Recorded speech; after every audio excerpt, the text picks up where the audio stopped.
Zuber-Skerritt, the producer of a series of video programs on postgraduate research, supervision and training. This video series has been produced simply from recordings of a residential staff development program on postgraduate supervision for women held at the Twin Waters Resort on the Sunshine Coast of Queensland in April 1992.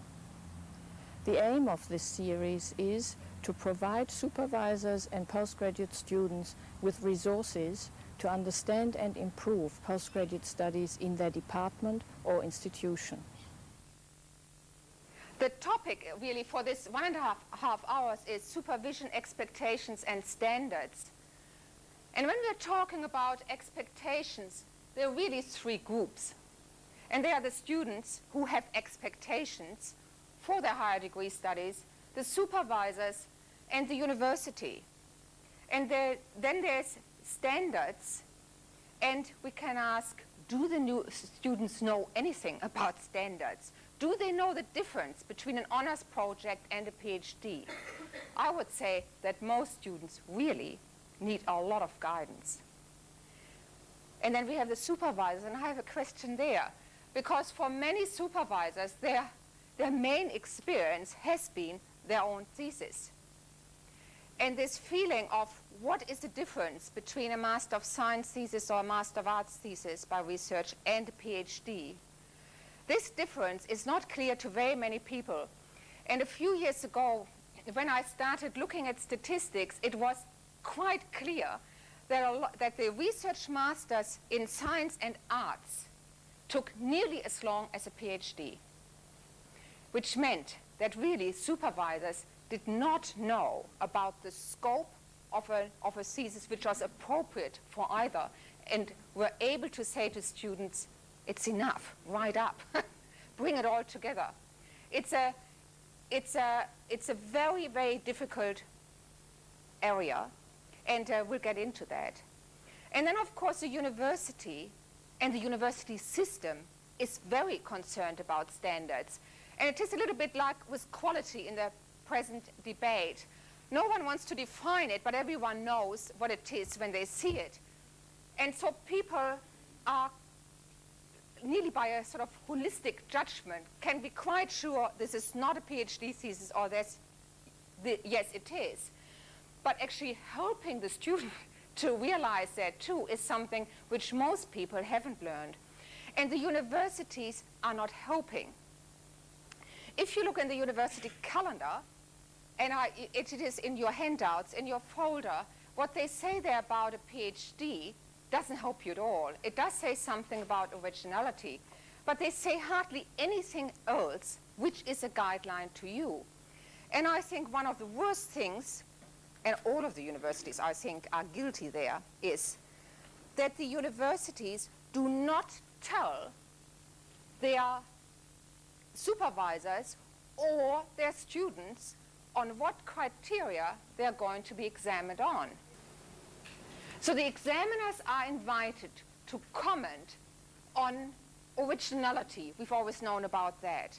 On originality, on critical insight, the capacity to carry out independent research, but also the contribution to knowledge, understanding of the subject, and the last one, the suitability of the thesis for publication. It actually would help the supervisors and the students a lot, because in terms of the feedback you're giving to the students, in terms of structuring, you might actually look at some of these things and say, is it evident that that is what we are working for? So try to get it in whichever university you are, because it helps you defining the standard in your own mind and for your students. So we still have this whole area of expectations.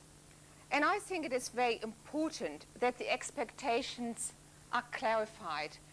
And from the student's point of view, of course, a huge number of different issues come in. And so we can say, how do we actually find out about students' expectations? I personally believe very strongly that it is always helpful to look at the wider context, not just as at me and one student, but to look at the wider context. So I think one of the areas where I can look and get an overview of what happens in graduate studies is actually statistics.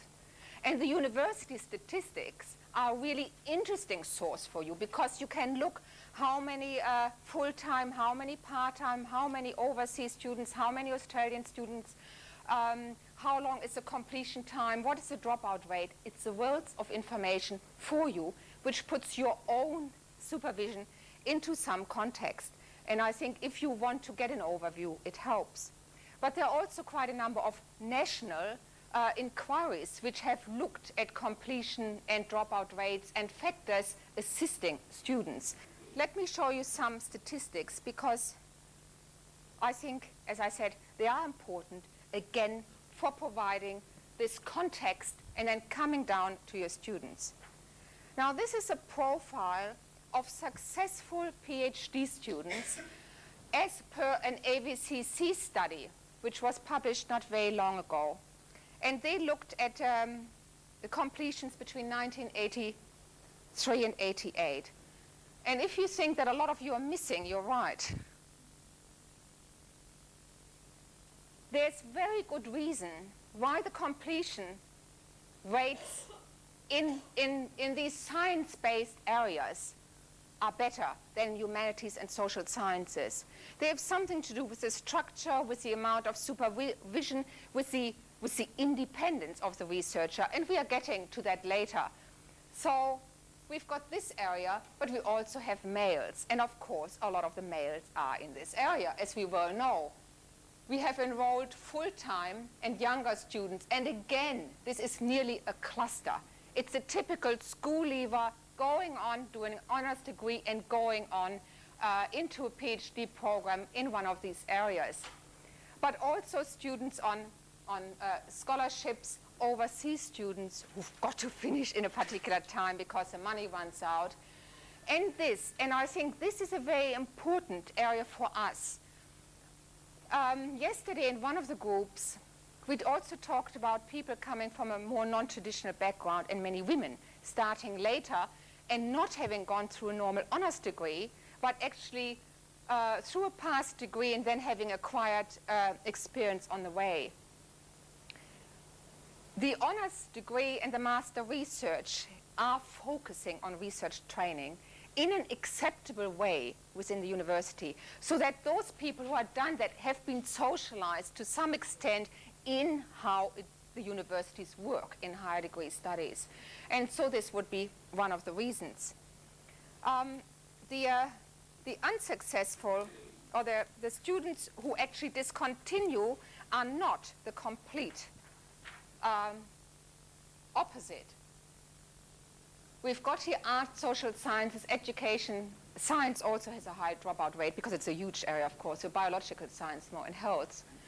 And then the middle-aged and commencement over 30, or in the mid to end 30s and 40s. And as we know a lot of these are women. But the women are not on here. And they're not on here because their actual discontinuation rate is not that much worse. They are hampered. They are slowed down by all of these factors, by having a job, looking after other people, being in a part-time enrollment status, and being in these areas where they often get very little guidance. But a lot of them stay on. So they have the stamina, they've got longer completion times, but they're still in the system. And I think that is very good. And we can cope with it and then address the other factors which actually don't help them to come to minimum completion times. So these sorts of statistics tell you a lot, because they show you the danger signals within your own area, and that is important. In University of Queensland engineering courses, I asked their students about a whole lot of areas, and one of them were potential problem areas. It was a survey a few years ago. And there were 73 responses, and all of these had only just started, and they didn't see problems yet. But for the others, in their second, third, and fourth years, there was quite a multiplicity of problems, and the biggest group was own motivation. And that is actually very important, because this whole question yesterday was also opened of personal relationships between supervisor and student, and picking up, I suppose, on students' personal needs and disillusionments, and when they go into the depression and so on, actually nearly demands that one knows the student so that one can help them. But quite a number of these things sort of compound the decreasing motivation. And this has come out in quite a number of other studies, and it was pointed in some of the work groups yesterday. Financial worries, difficulties with interdisciplinary nature of research, particularly if there are not appropriate supervisors available, or you get conflicting advice from people, but also the resource question again. So, I mean, there is data for you available to put your own students' expectations in some sort of context. But in the end, after, for yourself, having informed yourself of the wider picture, it still comes down to you and your students in terms of discussing, really, what they want to get out of it, and where they see themselves as a student. Now, we need to know the students, where the student comes from, what the student hopes to get out. But we also need to know ourselves, because it is us in interaction with the students that really the whole supervision process takes place. And it is very important, I think, that one is oneself clear where one comes from, what our own expectations are in terms of standard, in terms of assistance giving, in terms of who takes the initiative in a whole lot of interactions. It has to be said quite clearly that there are lots and lots of different ways, and there is not one best way at all. There is not even one best way for you as supervisor. There's only one way which you can negotiate with each individual student. That is important in terms of differences. And I think when you actually look at yourself and look at the student, then the way our students, not all of them, but many of them, come from school is that they're really quite dependent learners from a very structured, teacher-controlled environment. It varies, but that's the experience in many courses. Now, in many courses, for instance, in the arts faculty, people are actually thrown in, and they have to acquire independence quite early. In others, there's a lot of structure. But by the end, even of the undergraduate degree, we really hope that our students have become independent learners. We know a lot of them are not. Some of them we get into the honors here, and certainly they are helped along quite a bit. Others go out and come back later, and we really don't know where they are. The students experience a qualitative difference between past degree and honors degree. So even if they didn't do that well, meaning they couldn't get an APRA or something, they still learned enormous amount, because there was so much more independent, so much more advanced preparation in the honors course. But we do have, so there's a qualitative difference. Now, when we go now into a PhD, there's a real qualitative difference, because this whole question about standard is new. It's not cumulative anymore, like when you go through your past degree and then honors. It really is something new, so that even a whole lot of students who thought they were independent might actually find themselves when they start somewhere here. So you have to look at your students, but you also, as I said, have to look at yourself. And if you want to sort of use some cliches or some jargon, you could say that some staff really are deep enders and some are spoon feeders. And very often it has something to do with how we personally think about higher education, what a university education is, and it very often is influenced by our own educational experience. For instance, Orson and I, coming from the German systems, we would have been in an environment of deep ending. It was sink or swim. There was practically no guidance given at all. No reading lists, no prescribed anything. And it was expected that people were adult, autonomous, and made decisions. It makes you aware of how many people do drown. It really does. And in Germany, actually, you have this eternal student who never feels he or she is prepared to actually sit for the exams because they've never had feedback which actually helped them say, yes, you're right. You have progressed. The spoon feeders are often people who've come from a very structured environment. They're often very caring people who are trying to help their students. But when you actually have the spoon feeders and the dependent learners combined, there is danger that the student won't move. So that even the spoon feeders have to go like this. If you have deep enders and independent learners combined, it's fine.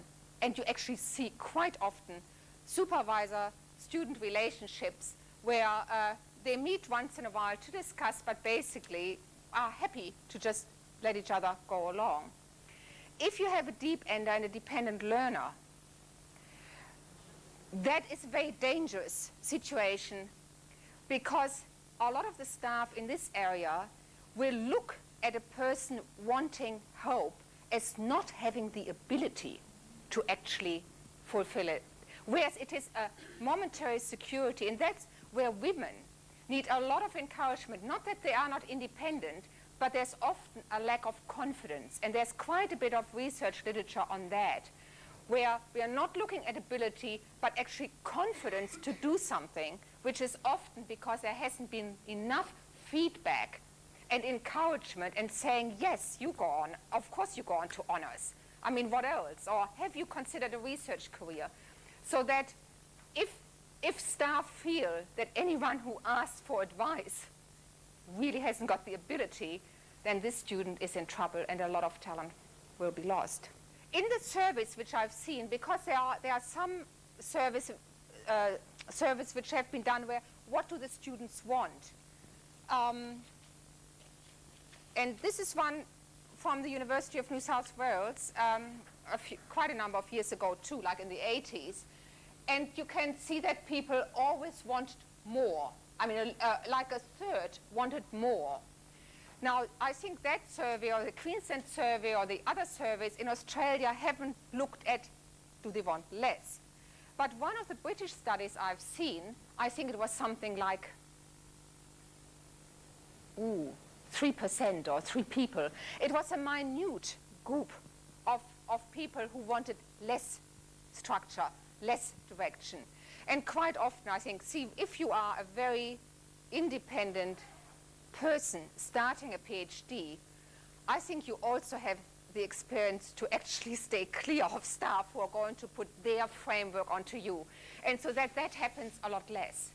So then it is important for ourselves, as I said, to become aware of how our practice is driven by our own values and what the consequences are, what the impact might be on students, both with students to whom we relate easily and others.